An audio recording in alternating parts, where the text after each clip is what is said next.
From CBS News Bay Area, this is the Afternoon Edition. And right now in the Afternoon Edition, any minute now, Cal State University trustees set to approve a controversial tuition hike that would take effect as soon as next year. Good afternoon. I'm Ryan Yamamoto. Nearly 460,000 students attend schools in the Cal State system.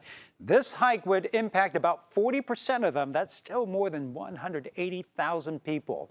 And here are the details on the proposed tuition hike that would jump by 6% every year for the next 5 years. Then the trustees would reevaluate. So right now, tuition is just over $5,700 a year. By the 2028-2029 school year, it would be more than $7,600, a jump of nearly $2,000 a year. The reason why I came to SF State was because it was very affordable and education was perfect and everything. And then hearing about this, I'm like, do I want to go ahead and do my graduate program here? The trustees argue the hikes are needed because tuition rates have stayed the same 11 of the 12 past years, while costs have risen.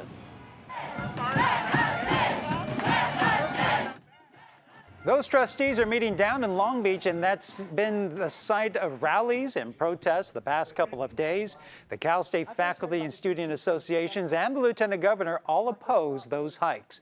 And hanging over all this, the federal student loan repayments, those will resume on October 1st. They've been on pause since the pandemic started in March of 2020. Loan debt interest already began accruing this month.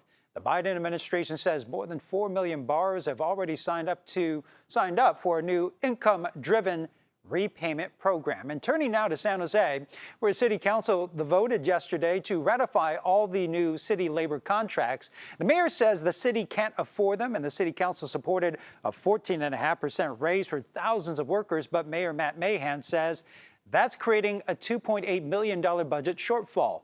Mahan joined us live on air this morning. He says his real fear is looking years down the line. We have signed up for unsustainable increases at a time when many of the economic indicators are much more uncertain. I think the city of San Jose is expansive and inclusive enough to be able to have services and pay staff a livable wage. I don't think it's an either or. And the city plans to eliminate some vacant positions, but that includes crossing guards, and pulling back on the popular Via Calle may be necessary.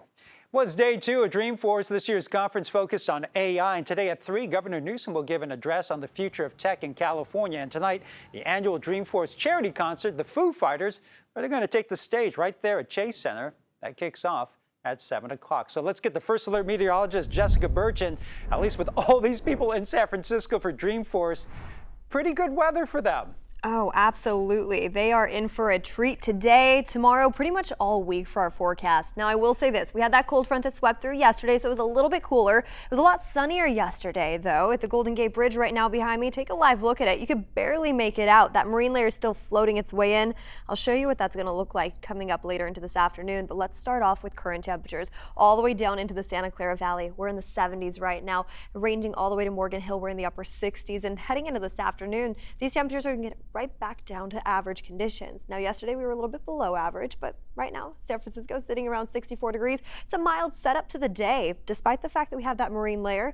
We're going to warm up more into this afternoon, and we're going to see plenty of sunshine, especially off into the East Bay and all the way up into wine country heading into this afternoon. Let's actually take a look at what's to come when it comes to fog futurecast. Just along that coastline, we're talking about Stinson Beach all the way down south into Half Moon Bay, even Pacifica. We're going to continue to see this as we head into this afternoon. This marine layer kind of just float along our coastline. It actually will blanket. If we could just zoom in just a smidge more, watch this. It blankets and goes all the way over the peninsula into the overnight hours to set up for tomorrow morning.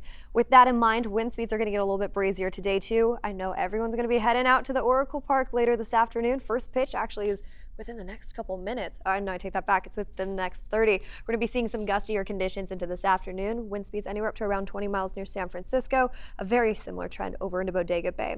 I'll let you know what your rest of your week's forecast is going to look like coming up in just a bit. For now, back to you, Ryan. All right, thanks, Jess. With a massive manhunt for an escaped prison inmate in Pennsylvania now over, authorities finally located the convicted killer in a rural part of Chester County nearly 2 weeks after he went on the run. Bradley Blackburn with the details on how police tracked him down.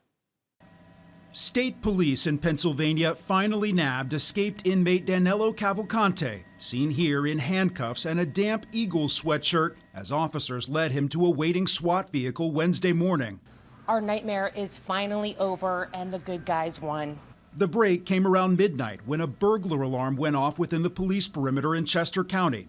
Officers didn't find Cavalcante but began to zero in on an area where aircraft picked up a heat source.